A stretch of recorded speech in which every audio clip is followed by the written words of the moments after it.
Olá, este é o Momento Papo de Mãe. Vamos conversar sobre casar outra vez? Depois da separação, quando surge um novo relacionamento, muitas mulheres vivem dilemas sobre a relação dos filhos com o novo marido. A jornalista Carla Vilhena tem 3 filhos do primeiro casamento, né, Carla? Tem 3, adolescentes.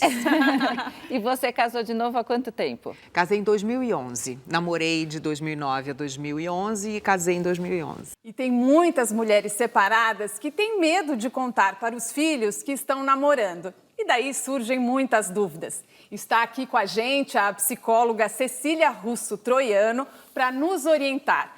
Será que existe um jeito certo de apresentar um namorado? A hora certa? Como é, Cecília? Olha, obrigada, em primeiro lugar, obrigada a estar com vocês, obrigada Carla, Roberta, Mariana. É uma pergunta realmente importante, porque eu acho que dá aquela angústia, né? É agora, espera um pouco, são 6 meses, são 3 meses. Eu costumo dizer que o tempo é muito aquilo que a gente percebe que é o tempo certo. E como é que a gente percebe que é o tempo certo? Eu acho que isso tem algumas variáveis aí no jogo. Primeiro é a idade das crianças. Uma criança pequena, eu costumo dizer que é muito mais fácil você chegar com alguém estranho e você apresentar, eles não têm aquela fantasia de quem é essa pessoa que está no lugar do meu pai, né? Então, eu acho que com uma criança pequena você pode antecipar isso daí e, às vezes, muito rapidamente, né? Se você está numa relação que você acha que vale a pena trazer para dentro de casa para apresentar seus filhos, você pode fazer. Quando a criança vai ficando maior, vai ficando adolescente, eu acho que os cuidados são maiores e a própria história que você conta, eu acho que ela tem que ser mais pensada, as palavras que você usa. Esse ponto é importante, né? Esse ponto, assim, que a gente tem que ter a percepção. Eu posso falar como é que foi a minha situação, porque eu acho que é um exemplo, assim, de como não foi possível prever e esse relacionamento foi crescendo aos poucos e de uma forma, graças a Deus, muito boa. Mas, assim, o meu marido, ele era meu namorado há muitos anos atrás. Então, nós já tínhamos uma certa intimidade. Esse ponto que você disse, de será que essa relação vai valer a pena? Nós praticamente já tínhamos certeza de que iria valer a pena, porque nós já nos gostamos muito antigamente. E agora, quando voltamos, descobrimos que nos gostávamos mesmo. E aí, a gente, né, combinou assim, vamos fazer uma... Não aconteceu nada do combinado.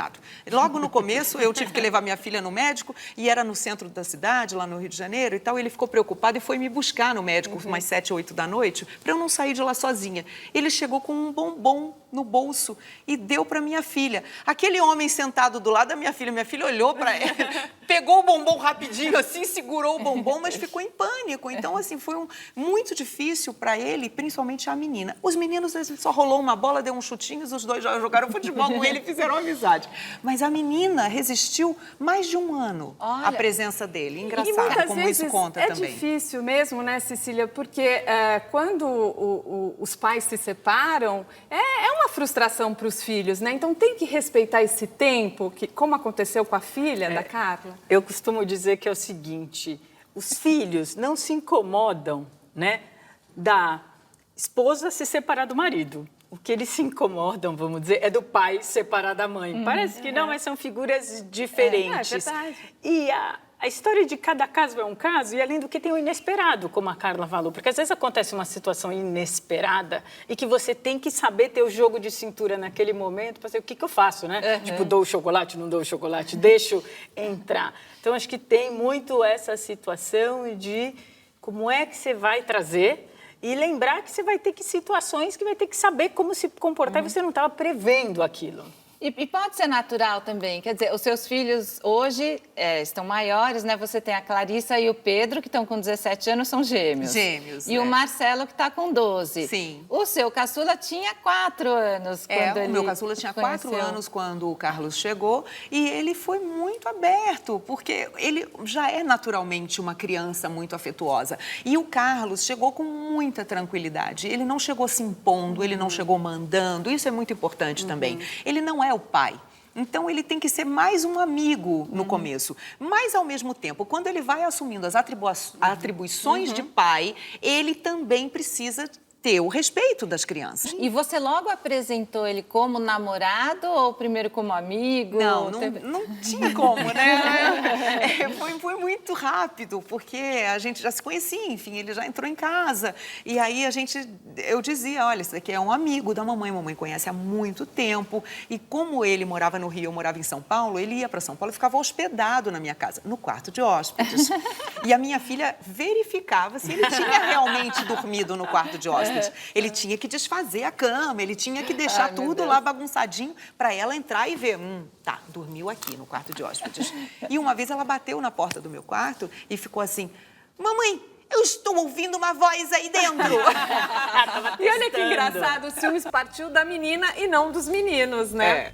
Olha, a nossa conversa continua daqui a pouco. Fique com a gente aqui no Momento Papo de Mãe.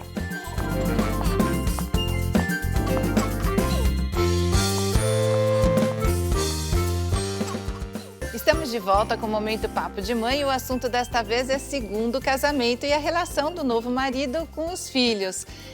Carla, como é que os seus filhos se referem ao seu marido? Como é que eles chamam? É Carlos mesmo, não tem tio, nada disso. E tem alguma regra para isso, Cecília? Por exemplo, os meus filhos chamam o padrasto de tio Rodrigo. De novo, acho que não tem regra. Aliás, acho que a gente está falando de um tema que é muito difícil a gente estabelecer regras, né? Eu acho que cada família, às vezes tem a família que tem o hábito de chamar várias pessoas de tio. Então, é natural para essas crianças, para esses adolescentes, na hora que chega um novo membro, né, o padrasto, ele também assumir essa mesma denominação. E tem outras famílias que chamam sempre pelo nome próprio. Eu acho que tem duas situações marcantes, né? Quando você fala que está namorando, que você apresenta o namorado e depois quando o namorado passa a morar dentro de casa, quando passa a ser o segundo marido. Como foi na sua casa, Carla? Olha, foi bem tranquilo porque eles eram pequenos. Isso que eu acho que, né, a criança menor, ela se adapta mais facilmente. O meu pequeno tinha 4 anos. Então, eles brincavam muito juntos. E o meu marido não tem filhos. Então, ele assumiu aquele menino como se fosse até esse negócio de chamar de tio, de pai e tal.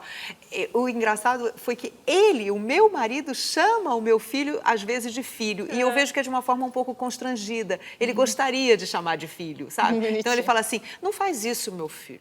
Ele faz meio pra dentro, sabe? Não faça isso, mas é uma forma carinhosa, Aí eu fico né? assim, nossa, eu acho que ele gostaria tanto de chamar de filho, mas ele tem um pouco de medo, porque justamente não pode invadir a seara E do um pai. respeito também, porque mas as é por crianças amor, têm é por o pai, carinho. É uma forma carinhosa. Carla, você comentou que a sua filha teve ciúmes e levou aí 1 ano para aceitar, né, o padrasto. E me ocorreu até que é o seguinte, quando a gente é adolescente, a gente namora escondido dos pais. Aí a gente vira adulto e namora escondido dos filhos. Você chegou a ter que, assim, se esconder às vezes. Você falou que ela batia na porta. Teve alguma situação Teve assim? uma muito engraçada. A gente tem em casa um sofá bem grande, onde a gente tem o hábito de sentar todo mundo para ver um filme, né, assistir a um DVD, uma coisa. Aí nós estávamos todos sentados enfileiradinhos, assim, no sofá. Eu aqui, o Carlos, a Clarissa, minha filha, desse lado. E a gente estava frio, a gente colocou um grande cobertor, todo mundo debaixo do cobertor. E eu com a mão dada com o Carlos e a outra mão dada com a Clarissa, né? E a Clarissa, de repente, ela deu aquele estalo. Mamãe, onde está a sua outra mão? Aí eu, assim, minha outra mão tá aqui, né? Assim, com medo dela já falar alguma coisa. Eu quero a outra mão também. Eu tive que assistir o filme inteiro assim, com os 2 braços virados para ela, porque eu não podia dar a mão pro meu marido. Você cedeu a ela aí, né? Cecília, as mães têm que ceder, porque a gente ouve histórias de algumas mães que acabam desmanchando o namoro por causa da pressão dos filhos. Até pegando a situação da Carla e trazendo...